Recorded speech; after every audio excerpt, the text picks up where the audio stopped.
Hello, my name is Susan Sharp, and welcome to my dissertation presentation. The title of my dissertation is Meeting the Needs of Students with Disabilities in Supplemental Online Programs, Exploring the Functioning of IEP Teams Online. It is appropriate for me at this point to be thankful for the patience and the time I have been allotted to complete my research and achieve my goals. My career as a general education teacher, some of which was online at a state virtual school, brought me to today where I'm an online special education teacher.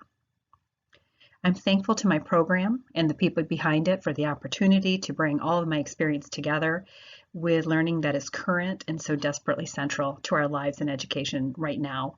I especially want to thank my committee, my advisor, Dr. Rice, and my committee members, Dr. Shu and Dr. Friesen. With the growth of online education, and certainly now during the pandemic, students with disabilities are participating in supplemental online programs in the same ever-increasing numbers as their general education peers. The Digital Learning Collaborative defines supplemental online program as an online course that provides the entire course content, including interaction with teacher and curriculum progression. Students are engaged entirely online for that portion of their education, while typically taking classes at a brick-and-mortar school in their remaining time. Students who have been identified as having a disability have a team of individuals, educators, specialists, consultants, school leaders, their own parents, and even they participate in this team. That plan is known as the Individual Education Program, or the IEP, and the group is the IEP team. Special education directors are responsible for the functioning of IEP teams as they support students with disabilities. To state the problem, without IEP teams being integrally involved in the determination of whether or not a particular online learning environment or supplemental course is appropriate placement for a student with an IEP, improper placements, faulty intervention, and leading to student failure might occur. The purposes of this research study were to identify the needs of students with disabilities in supplemental online programs, to identify the processes used by IEP teams to support these students, and to determine if those processes meet the needs of and support students with disabilities in supplemental online programs. Those purposes are clearly aligned to the three research questions that guided the research. We will return to these research questions throughout the presentation. The literature review had three major sections. The first dealt with special education definitions and history and touched on leadership, the IEP team itself, special education online, and the attrition and failure of special education students in online education. The second section dealt with supplemental online programs, including the enrollment of students with disabilities, the needs of students with disabilities in these programs, accommodations and service delivery, course design, and the success of students with disabilities in online education. The final major area of the literature review dealt with IEP teams online, including the leadership of these teams and also the processes used by IEP teams of students in supplemental online programs. I chose a mixed methods explanatory sequential method for my research. It began with a quantitative survey through Qualtrics survey software of 50 questions and was followed by qualitative semi-structured interviews. The rationale behind my method was a desire to determine the current state of IEP team functioning for meeting these needs of students in supplementals as perceived by the special education directors, and then to further describe those through deeper conversations. The target sample for the study was special education directors in a northeastern state in the United States. The main criteria for participant inclusion was their oversight of IEP teams and their role or title of special education director. This definition was kept purposely broad to support participation in the study and to represent the variety of organizational structures through which special education services are delivered. Convenient sample was used, starting with a published list of school districts serviced by a state virtual school, and this was cross-referenced with other public directories of educational staff within the state. 621 special education directors were contacted by email.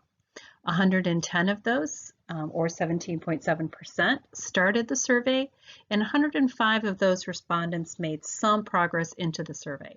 There was significant survey fatigue, leading to only 57 respondents replying to survey question 25, which is basically halfway through, which is 9.1%, and only 44 respondents replying to the final Likert survey question. 31 survey respondents were identified as meeting the criteria for the interviews, and 10 participated for a 32% response rate. The next few slides discuss the results by each research question.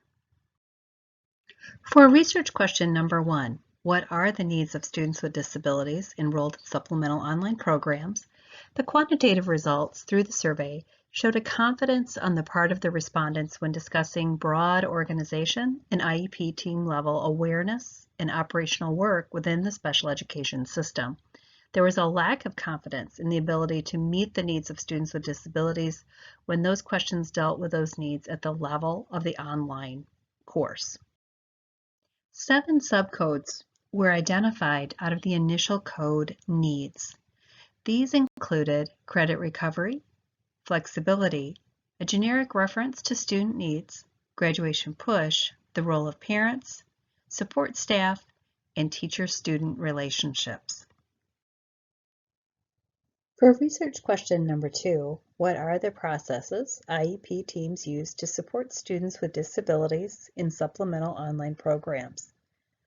The quantitative results showed that there is a perceived balance between authoritative guidance and independent function among the IEP teams. The processes used are based on collected data and the input of multiple stakeholders. From the initial code process, 4 subcodes were identified: training, communication, document sharing, and reference to the IEP process. Research question number 3. Do the processes IEP teams use in supplemental online programs meet the needs of and support students with disabilities? The survey results showed that most of the special education directors considered supplemental online programs as an option for students with disability. They also, though, expressed uncertainty about the process, even though that process was grounded in stakeholder feedback and data collection. 56.25% were neutral or disagreed with the ability of instructors to adapt learning activities to meet student needs.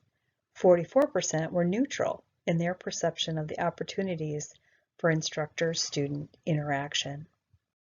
The qualitative results for the initial code process meets and supports led to a subcode reflection.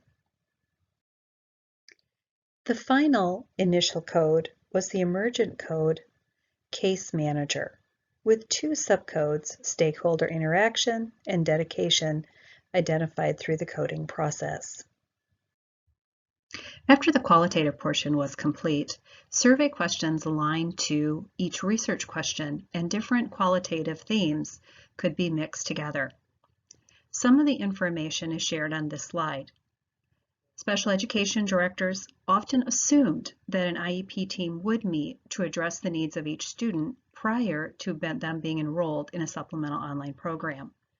The special education directors also perceived that there would be a sharing of data and documents for easy reference. Also, they believed that there was significant data input from multiple stakeholders in the IEP process.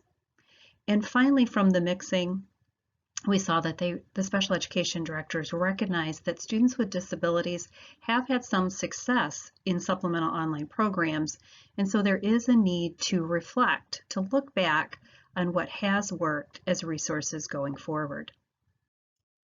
The interview participants could be classified into 4 different groups.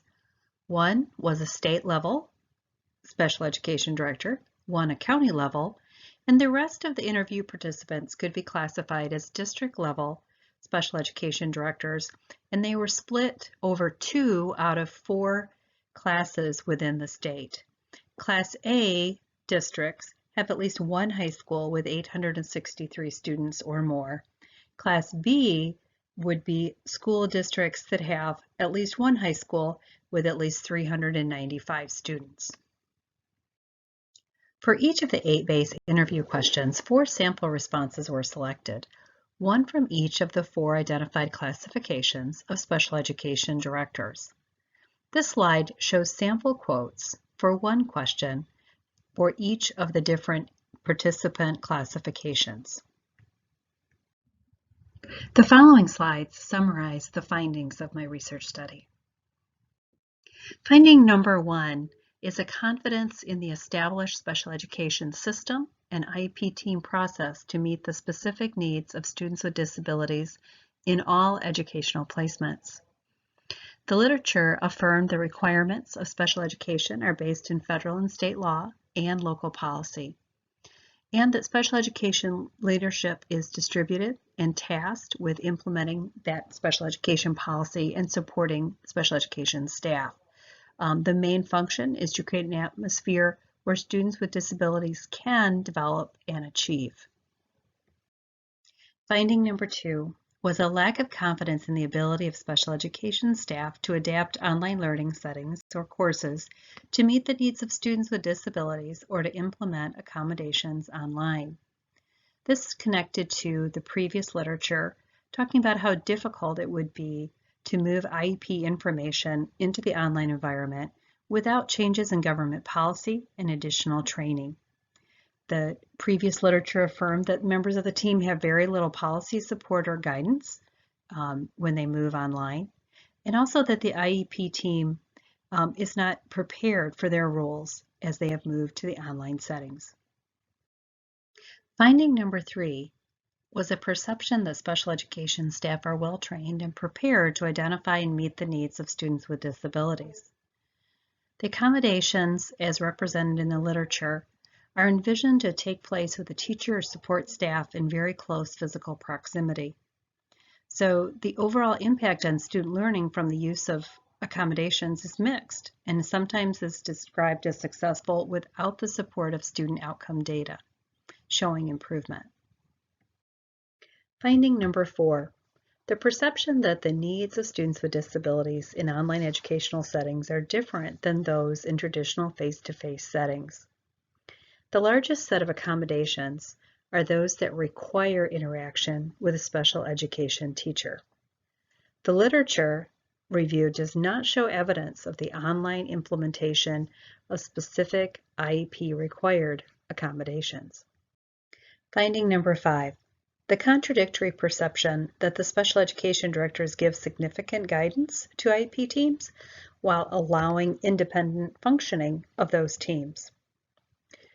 The literature showed that IEPs were handled in the same way often in online settings as in traditional schools, and that the average IEP team should have further training in providing education and accommodations online. Finding number 6, the perception that special education staff are dedicated and work extremely hard to meet the specific needs of their students. The previous literature showed that online teachers were overloaded when trying to determine how to provide accommodations in online settings, and often fell back on the features of the learning management system. Special educators are known to expend a very significant amount of time fulfilling the requirements of special education law. Finding number 7, the perception that it is critical to use the COVID-19 related school shutdown as an opportunity to reflect on and learn how to better serve students with disabilities online. IEP teams must continue to advocate for their students, but there is a shared responsibility that must be made efficient. The team is designed to incorporate testing, student performance, parental concern, consultant perspectives, together in a plan for the students' maximized achievement. And certainly during this COVID-19 shutdown, all that data needs to be taken into consideration and used appropriately. These are the implications of my research. Effective student support online begins with an IEP that is written with either fully online or supplemental online placement in mind. This precludes trying to fit an IEP written with a vision of brick and mortar, physical presence of a special education teacher, and then trying to fit that back into the online setting. Retrofitting doesn't work. This appropriate vision allows the IEP team and the case manager in particular to incorporate services, assistive tech, outside service providers, and goals into a plan that is actually going to be actionable within a supplemental online program. This research study suggests the IEP returns to the IEP team meeting and to the familiar process through which to do the requisite work to support students with disabilities in online educational settings. Increasing the effectiveness of special education staff includes allowing them access to shared resources so that they themselves can select what works both for their target student and things that they can actually implement and use effectively themselves. During the time I was working on my dissertation, I became an online special education teacher. I would not have necessarily thought that when this journey began. Since my own personal work was already online, my practice wasn't impacted significantly due to the pandemic, apart from an increased number of students. My main takeaway is that if we accept that students with disabilities are reliant on the IEP process for their academic success, then it must be done well, monitored, and improved. Processes, particularly in education, are dependent upon the humans that implement them. So if the IEP team process is what is in place and what is familiar to so many of the stakeholders, then it must be done well. It must be an adaptive process that is practiced with fidelity. Thank you all.